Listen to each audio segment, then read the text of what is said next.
Stronger than ever. I'm back, nigga.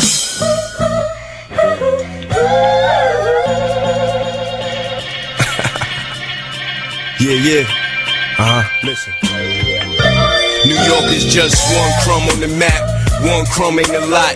You happy with that piece? I'm gonna need that pie to satisfy my thirst, pacify my greed for blood, money, and power. The fans turn me to a monster, addicted to when they scream. You had one hit in your life, 1 second of fame. One of you niggas act up, everybody pays. All of you niggas back up, or I'ma start spraying. It's the ring around the rolling, pocket full of old men, ashes to ashes. All my fallen soldiers reminds me to bring my gun, bring my blade. Kills niggas on contact, just like Raid. You can't find me. I'm MIA. What's going on, everybody? Welcome to another episode of the Mack Lessons Radio Show.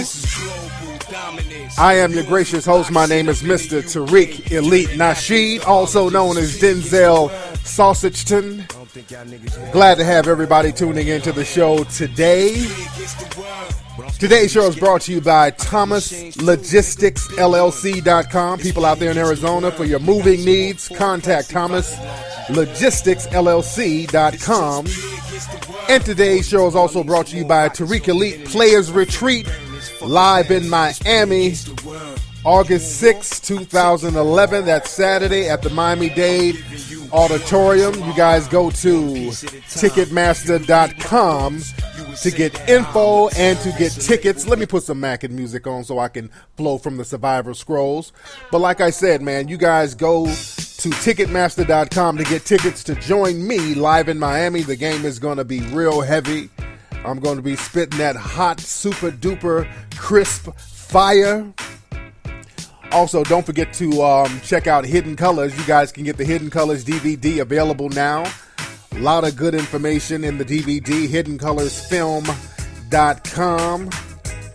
Let me shout out my girl Angel over at Concrete Loop. Shout out to everybody over at ConcreteLoop.com. It's an urban celebrity blog site.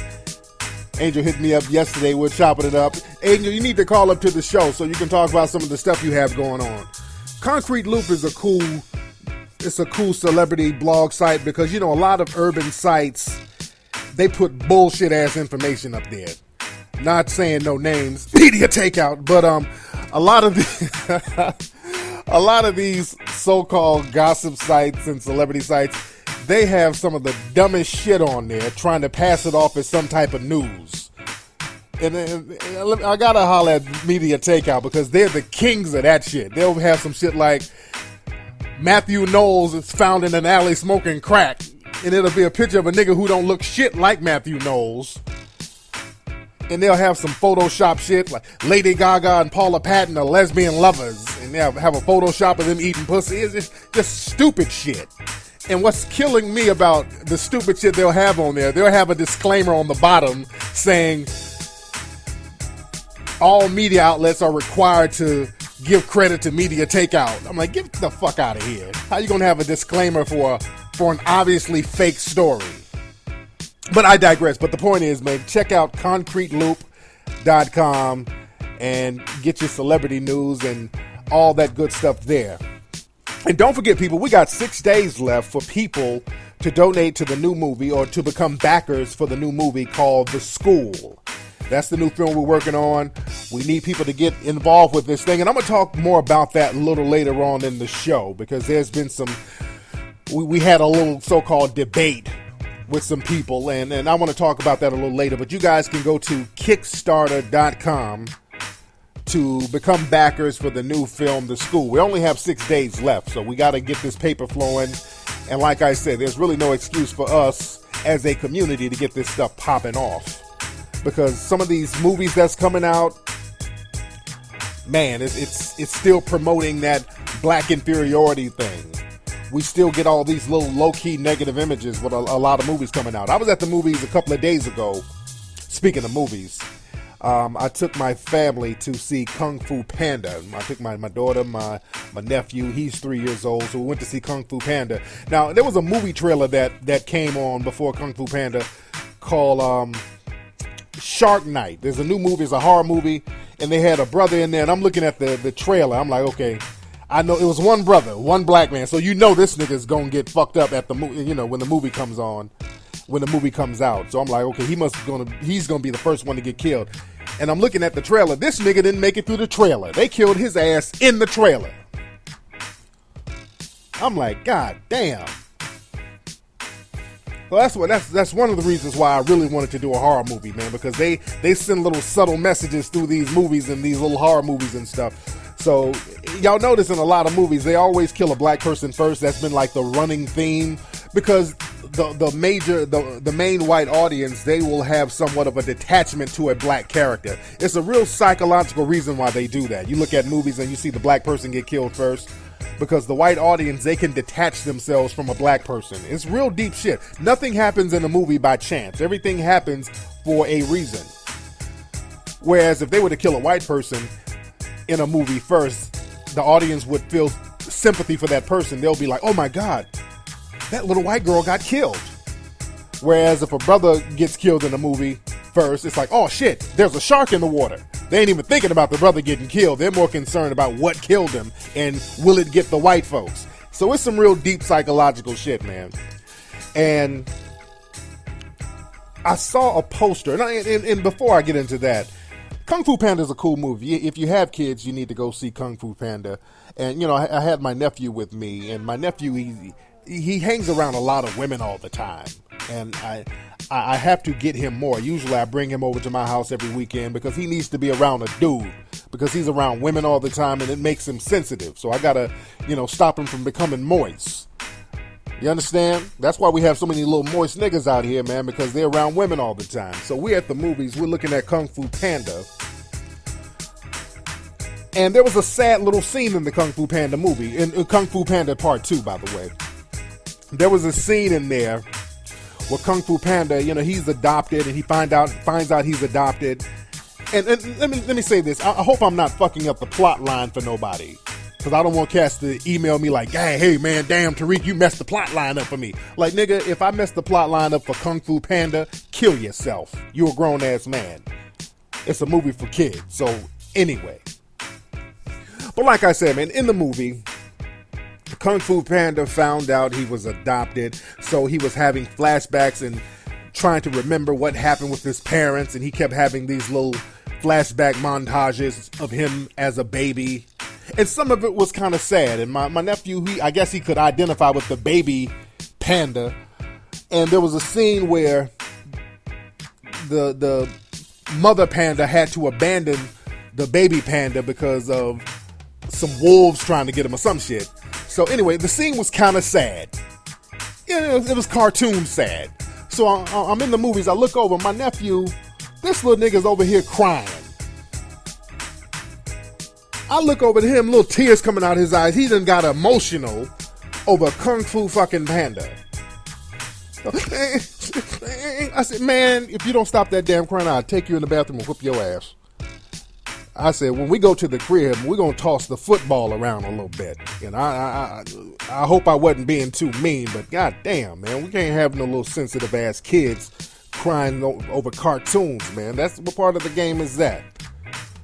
But anyway, coming out the movie, I saw a poster at the movie theater for a new movie that's coming out in August. And this poster was very disturbing, and this is one of the main reasons why I keep talking about the importance of us controlling our images and the images of us that go out. It's very important. This movie coming out, it was a poster with two well-to-do white ladies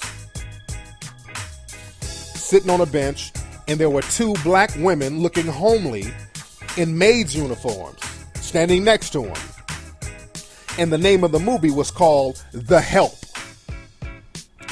Now I'm looking at this, shaking my head. I'm like, my God, this is 2011 and we have shit like this. And this is why I always talk about the contrast. They always show the well-to-do whites and the homely, downtrodden, inferior blacks. Images like this are very powerful because they play on your subconscious mind. They can do something real slick without saying it overtly. So, again, you guys can look this up. There's a movie coming out with some black maids called The Help. in 2011, and I can almost guarantee that thing is going to get some kind of Oscar nomination. It looks like one of those films. So we got to get on top of our game and counter this stuff, because we have kids who see this and they internalize stuff like that. When a small kid of color, they see something like that, you start programming them, letting them feel like they're inferior. I really want y'all to think about that, man. This is real shit. Real shit, people. But anyway, we're going to get on some game today. I'm ready to chop up some real good game today. We're going to chop up some very good game today. So today's topic is pick 'em up, bang 'em, drop 'em off. That's today's theme. That's the topic of today's show. Pick 'em up, bang 'em, and drop 'em off. So why am I coming up with this topic? Well, I got an email from one of the listeners. One of the listeners sent me an email. He's down in Atlanta. He said, well, Tariq, this is my dilemma, man. I'm down in Atlanta. I'm dating this girl. I've been dating her for about a month. Casually dating her, just kind of off and on. It's not really dating, but just casually going out with. It's not a girlfriend or boyfriend situation, but just kind of casually going out with. And he's saying that he's going out with this female. She's sexing other dudes on a regular basis, and he's hearing this from other people. But the thing is, this female won't give him none. So he wants to know, what is the problem? Tariq, what's going on? I'm trying to get with this female. She seems like she likes me. We've been kicking it, but she will not have sex with me, but she's a total freak with other dudes. Where am I going wrong? What is the deal? Signed, Anonymous. I'm not going to put the brother's name out there. So this is my answer to him and any other brothers with a dilemma like this, or any other brothers who've been in a situation like this. I understand completely. What's funny is I was in a situation exactly like that, to the letter. Exactly like that in Atlanta, as a matter of fact. When I first moved down to Atlanta in the mid-90s, I was in a situation exactly like that. See, the thing is, going to my situation, when I went to Atlanta, I had advanced game. I had that tight West Coast game. And my game worked very thoroughly out here on the West Coast. My game worked wonders on the West Coast. I was very skilled, and I was very skilled with the game. I had top-notch dimes out here in LA. So when I moved down to Atlanta, the game was still crisp, but I ran into a few problems. There was this young lady I met. I think I met her at Underground Atlanta. Very cute young lady. College chick. She went to Spelman. Very attractive young lady. So we correspond with each other. We start hooking up. And my thing is, even if I'm just trying to hit it, I'm going to treat a person with dignity. I ain't trying to demean anybody or whatever. I'm in a new city trying to get my feet wet. So, I'm hanging out with this chick. So I'm like, okay, let's go to grab something to eat and chop up game. So I would go out and eat with the young lady. And when it was time to close the deal, there was a problem. The young lady would always come up with excuses. But the thing is, when I was kicking it with her, she would always tell me about all this freaky shit she would do. I'll hang out with her. She would tell me about niggas that done had threesomes with her. I mean, she would just tell me all types of shit, but when it was time for me to close the deal, it was just not popping. There was always an excuse. So I'm like, okay, what's going on? What's the deal? What am I doing wrong here? And every time we would hook up, we'd go out, go have something to eat, and she would tell me about the night before. Oh, the night before, me and my homegirls got drunk and we ate each other out. I'm like, okay, well, damn. Let's transfer some of this freakiness over to my spot. But I could never close that deal. I could never close the damn deal. And every time I would hook up with this girl, every time we would go out, the stories would get freakier and freakier. I'll pick her up. We hang out at a little restaurant somewhere. She's like, well, I got a hangover. Last night I was at a Q-Dog party. And I'm like, oh shit, I don't even want to know what happened at the Q-Dog party. Don't even tell me, because I know about 6 or 7 of them niggas done hit it. That's what they do. They set motherfuckers out. They're infamous for that, so I don't even want to know what happened. But the point is, it was the same thing over and over. When it was time to come over to the crib, come over to the apartment, there was always an excuse. Oh, I would like to, but I got class in the morning. I would like to, I got a test in the morning. I would like to, but my homegirl, I got to pick her up. So these excuses, I'm like, okay, what's going wrong? What's going on? Let me sit back and analyze my game. And let me say this. I had some success with different women. I wasn't old for nothing. I would have some success with some women down there, but this one in particular, I wanted to find out what was going on because I was studying my partners down there, my friends who I was kicking it with down in Atlanta, my boys who were from there. These dudes had an assembly line of women coming in and out the crib. They were knocking them off like nothing. I had some success, but not like these dudes, the dudes from Atlanta, and these weren't no spectacular looking guys. They weren't no male supermodel type niggas. They're regular dudes just knocking the women off, banging them just back to back every day, just different ones every single day. So I had to sit back and just peep game. I'm in a new place, I'm in a new region, so let me see how the game works down here. I'm not above learning something. Even though my game is very advanced, I got to sit down and say, okay, let me learn something new because something I'm doing is not working. And that's a big part of the game, fellas. That's why I hate niggas always talking about how much they know and how much game they don't know. Bullshit. I don't care how advanced you are. Sometimes you need to sit down and learn some shit and put your ego to the side. And I had to put my ego to the side, which I really didn't have a big ego at the time, but I had to put it to the side and learn and see what I'm doing wrong. So I would watch my buddies, and they would have women coming over all the time. They weren't taking them out to dinner. They weren't getting them drunk. They weren't even getting them high. We'd be sitting up in the apartment. They'd be like, hey, I'll be right back. They'll leave, come back with a chick, go in the room for an hour, leave again, then come back by themselves. They would do this on a regular basis.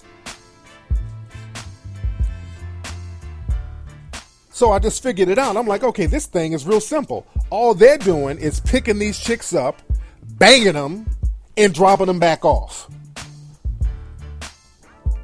That's all they were doing. There was no game involved, no dinner, no cupcaking. Because the thing is, even though I wasn't cupcaking, I was cupcaking by doing too much. By just taking females on dates and to restaurants in that environment was actually doing too much.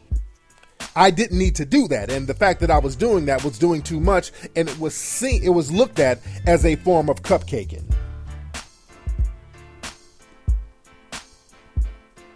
So the thing is, I had to scale the game back a little bit. These niggas, I swear to God, were literally going to the chicks' cribs, picking them up, tapping that, and dropping their asses off. And I had to learn that philosophy, the pick them up, bang them, drop them off philosophy. Because when you're in a city where there's a ripe abundance of females who are down, sometimes you can overstretch your game and miss out on your target. When there's a town where there's a high number of females, there's already a lot of competition. And notice I say pick them up, bang them, drop them off, because the whole picking them up thing is very important. Because these are women who really don't have no automobiles. See, the thing is, like I said, in a city where there's a high number of females who outnumber the guys, there's already competition. And then you have women in the 18 to 22-year-old age range who are college students, and they don't really have a car. So a lot of these women, they're cooped up in the dorms, they're cooped up in their apartments, they're cooped up in the house, so they just want to get the hell out. So you have a city where there's a lot of competition, and topping that off with women who don't have no automobile, so they're desperate to get out. So my players, they were using that to their advantage. And these women, they use every situation to their advantage. Because if they see a dude who's going to be somewhat accommodating to them and taking them out and feeding them and all that, they're going to hold on to that and use that to their advantage. Because they're like, oh shit, well, I got a dude who can get me a meal. I can eat off this guy, so let me not give him no ass and just keep him in the eating zone so I don't mess up these free meals I'm getting. See, the thing is, in an environment like that, you're not supposed to give them an inch. You give them an inch, they'll take a mile.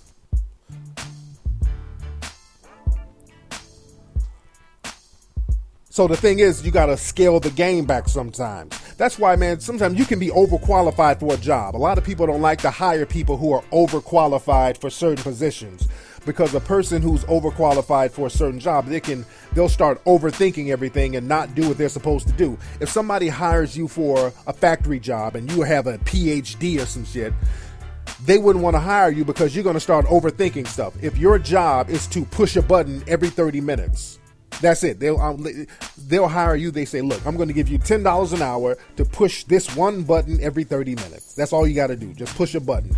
We don't need your PhD expertise. Just push this button. Sooner or later, the person with a PhD mentality, they're going to start looking at all the other machines and they're going to start trying to figure out how to make the other stuff work better. I see this button right here needs to be pushed, but if you do this and if you do that, that will make everything much easier. And they're overthinking and they're forgetting that they just need to push that button and they'll fuck everything up. That's how it is when you overstate your game, when you overreach with your game. Sometimes you don't need to overthink it. You just need to let the chips fall where they fall and take advantage of that. Sometimes the best game is no game, especially in a town where there's more women than dudes. And again, Atlanta had that type of environment, and there are other cities that have that type of environment where you can just pick the females up, bang them, drop them off. That's it. No running game, no this, I love you, no you just pick them up, bang them, drop their asses off. And that's what these cats were doing. There were places that these dudes would go to where there would be women literally waiting for dudes to come pick them up. Cats would drive up and down Peachtree, and there were just women waiting for dudes to come pick them up. They would hang out, waiting on niggas to pick them up and kick it with them. So there was no game involved. You just had to take advantage of it. It's just like climbing a tree. Sometimes when you climb a coconut tree, and the tree is already overly ripe, you can be the most expert climber out there in the game. But if you keep climbing a tree that's already overly ripe, you're climbing to the top and you're using your skills to climb to the top, and then by the time you get to the top, the coconuts have fallen off the tree and all the people on the bottom are getting the coconuts, and you sitting up here on the top with nothing to show for it because you put too much energy in something you didn't need to put too much energy into. You can just sit down, wait at the bottom, and wait on the shit to drop in your lap. And that's what cats were doing. So that's the pick 'em up, bang 'em, drop 'em off mentality. Sometimes less game is the best game. You got that? Anyway, now let me talk to my black folks for a minute. I got to talk to my black folks for a minute. Speaking of having game and dating and all that, I got to talk to black folks for a minute. In Memorial Day weekend just popped off, and there was a lot of incidents happening all over the country for Memorial Day weekend. I've been looking at little news reports on the internet. There's been a lot of fights going on. There was some kind of fight at a park in upstate New York, I think. There was a fight down in Tennessee. There was a damn shootout in Miami for Memorial Day weekend.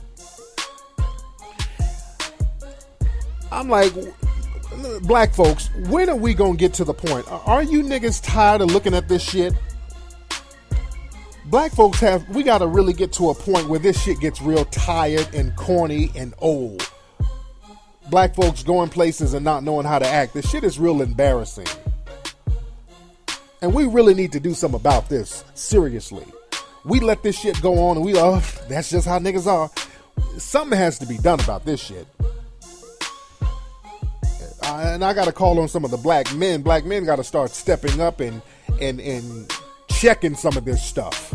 Because the thing is, we have too many dudes following women, and that's where a lot of the problem lies. Because the thing is, man, if you notice, anywhere where there's black women with their ass out, there's usually going to be some damn violence somewhere. If you notice that, wherever there's a hood rat or black woman with her ass out being stank, usually that's the precursor to some type of violence. Think about that. Think about any club, like strip clubs. There's always a motherfucker getting shot outside of a strip club, or fighting outside of a strip club, or fighting at Stank Beach Weekend, wherever that is. Somebody fighting at All-Star. Wherever there's hoochie black women with their ass out, there's always going to be some violence. Because the thing is, that's some low self-esteem shit right there anyway. When sisters are walking around with their ass and titties out, that's some low self-esteem shit right there. First. So a low self-esteem chick is going to attract a plethora of low standard having niggas who have low self-esteem themselves. Let's keep it 100. So when you get all these people together with low self-esteem, low self-image, they turn on each other. They project those same low self-images and low self-esteem images on each other. And the thing is, man, I saw some pics of some of the little Memorial Day weekend things, especially down in Miami. I saw the little Memorial Day weekend thing, and the women are real dusty looking. And I'm thinking to myself, y'all niggas are you're risking your lives. Y'all are risking getting shot over some extra average females. Those events aren't even worth going to no more. The females aren't even fly like that no more. You get a bunch of raggedy shaped women wearing stank outfits, and you gonna risk getting shot over that? So man, again, we gotta do something about all this niggerish behavior, because we've let that become normal, and that's not normal. And the shit is getting real tired, and it's making it bad on everybody. And not just that. I mean, some of the videos that I've been seeing lately, because people send me videos of different things, and then you have the World Star Hip Hop and all that shit. I saw a video, man, that was so disturbing. Somebody sent me. There were these hood rats fighting, and we have hood rat videos of them fighting all the time. I mean, black folks are fighting each other, beating each other down in the streets like crazy. But this fight, there was these hood rats fighting. It was about a crowd of shit, looked like about 50, 60 people fighting or whatever. And it was one hood rat, she had her back turned, and this other chick ran up and hit her in the back of the head with a damn crowbar. That was very disturbing. That was some real sick, demonic shit to me, man. And the chick was on the ground twitching. I'm like, niggas have lost their fucking mind. That's some demonic, broken spirit shit. Your spirit has to be completely broken to do some shit like that. And I'm going to say, all you brothers out there, man, y'all black men, and especially the young black men who are out here videotaping this shit and giggling like bitches when these hood rats are fighting, y'all niggas ain't doing nothing slick, man. Y'all niggas need to start breaking that shit up, because all you're doing is making the whole block hot. Y'all niggas out here fighting, letting these hood rats fight, and all of you going home to the same housing project. So there is no winner. That shit is a lose-lose situation. Not only that, y'all niggas got these hood rats out here fighting. Y'all fucking up a hustler's money. Any nigga out here who's trying to get money, he can't get no money because these hood rats done beat the brakes off each other and damn near killing each other. And now cops all over the place. Now the police presence is there. People can't get no money, so you making the block hot. So it ain't even got nothing to do with no street rules. That shit ain't got nothing to do with nothing but dumbass niggatry. And again, man, this all goes back to self-image. We always talk about why? Why is this shit happening? Why young folks out here fighting and acting a damn fool? It really goes down to self-image. It starts off young. If you have a poor self-image when you're young, you're going to have a poor self-image when you get older. You internalize that. That's why whenever you see all these little doll tests and all these little tests where they have black kids who are 4 and 5 years old, they'll have a picture or a doll of different races, and these kids are 4 and 5 years old. They'll ask them, what's the good doll? They'll point to the white one. What's the bad doll? They'll point to the black one. Which doll do you look like? I look like the black one. And this is at 4 and 5 years old. Why is that? How do they how do they internalize inferiority at such a young age? Think about that. Because a lot of people, we don't really learn about racism until we're around like 7 or 8 years old, until we get like in elementary school. That's when we start getting cognizant of real racism. You understand? But when you're 4 and 5 years old, what makes you feel inferior? It's the subtle images that you see. When you see white folks on top and black people in a subservient position, you internalize inferiority. That's why I was talking about that movie poster, The Help. If you're a kid and you see a movie poster of well-to-do white women and homely-looking black women in maids' uniforms, you internalize that on a subconscious level. You are told that you are inferior. The people who look like you are inferior. And this is why I keep talking about us being able to control our images. And I'm not doing it just because I'm just some moral good guy. I'm not no holier than thou dude. I just don't want none of your dumbass fucking kids with low self-esteem and low self-images trying to rob my ass. Because you notice, low self-esteem niggas hate well-to-do black folks. They don't do shit to white folks, but a well-to-do black person, they hate our guts. They always trying to figure out how to rob some well-to-do black person. That's why any black person start a business somewhere, niggas figure out a way to rob it. So, damn them. I just don't want their asses to rob me. I want them to have enough self-esteem to get their ass on when they see me. If they got issues about robbery or some shit. But the thing is, man, it goes back to self-image. That's why we were talking about this movie that I'm doing, that I'm working on now. We just did Hidden Colors. People are saying it's one of the best documentaries ever. And there was a debate about my new movie, The School. There was a debate on one of these Facebook pages, and somebody deleted the post, but somebody emailed me saying that there was a debate about my film. People were talking about why certain people were and were not donating, because we have not gotten all the funding for the new movie, The School. And cats were giving me every excuse in the book, which is what niggas do. Niggas love giving excuses for not supporting some other black shit. And I went to the chat room and we're talking about it. I was chopping up game with some people about it. And my question was, and nobody seemed to answer this question, because this question is real. And I pose this question to anybody who has any kind of problem with me trying to get the funding for this new movie, The School. Whatever question you have or whatever problem you have, I want you to answer this one. And I want you to pose this question to anyone who has a problem or has a negative feeling towards this new movie that we're trying to get. We're trying to do a horror movie called The School.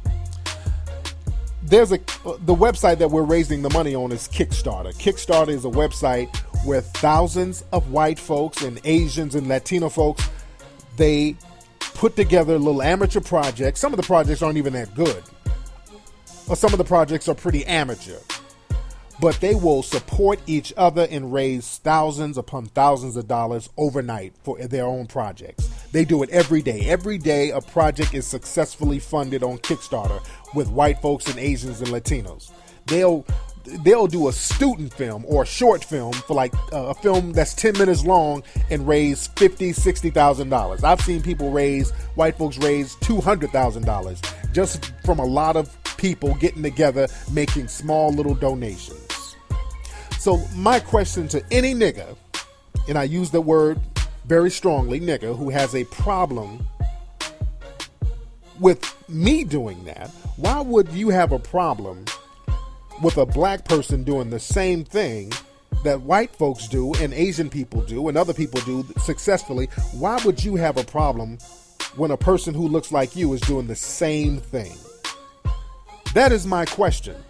Because a lot of cats, I was chopping up game and some cats were saying some very interesting stuff. Somebody said, well, Tariq, I wouldn't mind donating to the movie The School, but I don't like horror movies. Bullshit excuse. It ain't about you liking horror movies. And for the record, black folks like horror movies. We go to all the horror movies. You go to a horror movie, if it's showing at the Magic Johnson's Theater, a bunch of niggas in there yelling at the screen. So let's keep it 100.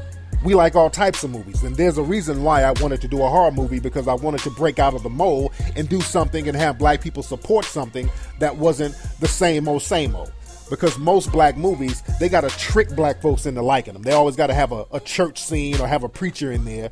And that's a way to trick black folks into liking the movie. I'm not trying to trick black folks into shit. I want to make a regular movie like everybody else and just have us support it and just us be behind the scenes. I ain't trying to trick shit. But the thing is, a lot of cats still had excuses. Well, I don't have no money. Yeah, we have money. We just throw money away on dumb shit. We spend money on strip clubs, rims. We spend money on bullshit. Let's keep it 100. So it's nothing to support a project that's trying to control the images of blacks. There's nothing wrong with that. And then one guy had a real slave excuse. One guy was like, well, look, you know what, Tariq?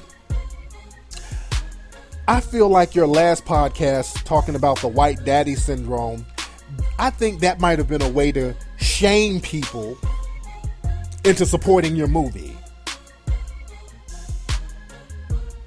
Now, that was a very interesting thing because, number one, it's a bullshit excuse. It's a good excuse for not doing shit. Because like I said, when it comes to supporting some other black shit, black folks got every excuse under the sun. So now this excuse, well, I was going to do it, but now I feel shamed into doing it. Great fucking answer. It's nothing but a damn smokescreen and an excuse. Because if you feel shamed for somebody trying to put something together to create a better image and not have black folks under the bus all the time, your thinking is ass backwards. And a lot of us in the black community, the mentality is ass backwards. Things that we should be proud of, we're ashamed of. And things that we should be ashamed of, we're proud of. You should be ashamed of all these niggas out here beating each other's brains out, showing out in Memorial Day weekend. That's some shit you should be ashamed of.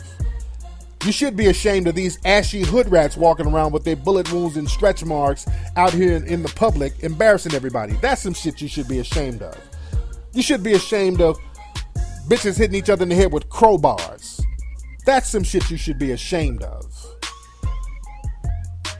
You should be ashamed of these little moist, confused niggas out here with these skinny jeans and moist ass behavior. That's some shit to be ashamed of.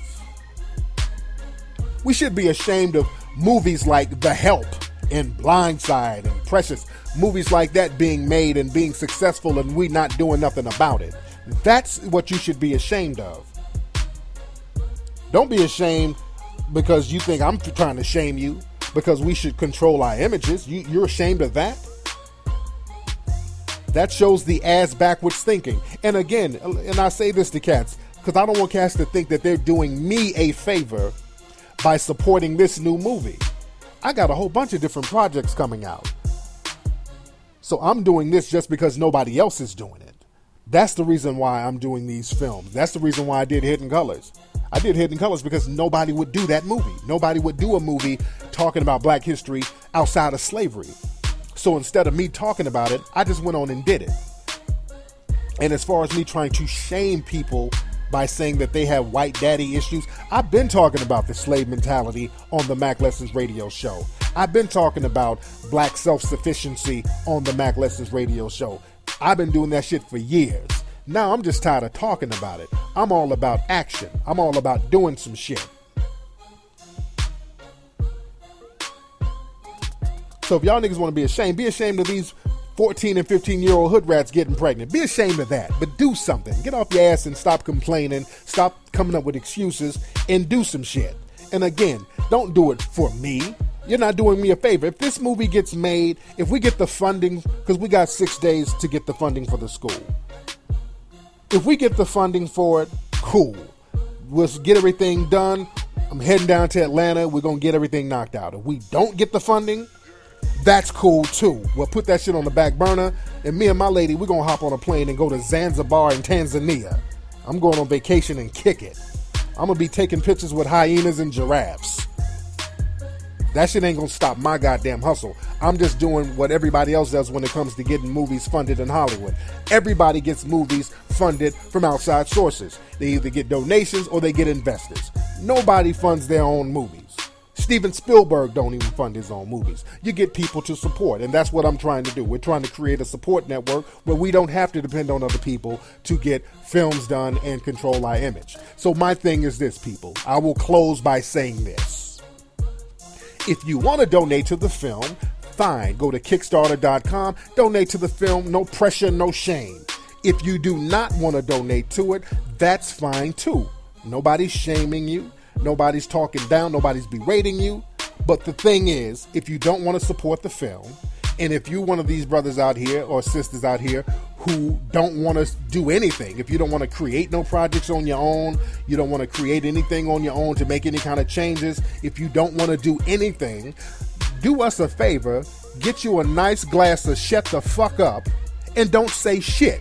Let us handle our business and let us do what we have to do. The problem is you have too many black folks who ain't gonna do shit anyway with all the opinions in the world. If you ain't gonna do shit, you're not making no changes, get you a nice big bottle of shut the fuck up and sit down. Thank you very much. That's been today's episode of the Mack Lessons Radio Show. My name is Mr. Tariq Elite Nasheed. Don't forget, I'm going to be on Ustream tonight. Go to ustream.tv and check out the Tariq Elite Show, and hit me up on Facebook and Twitter, twitter.com/Tariq Nasheed, and go to the Tariq Elite fan page on Facebook. Don't forget Hidden Colors Film. Check that out. I'll holler at y'all tonight. Peace.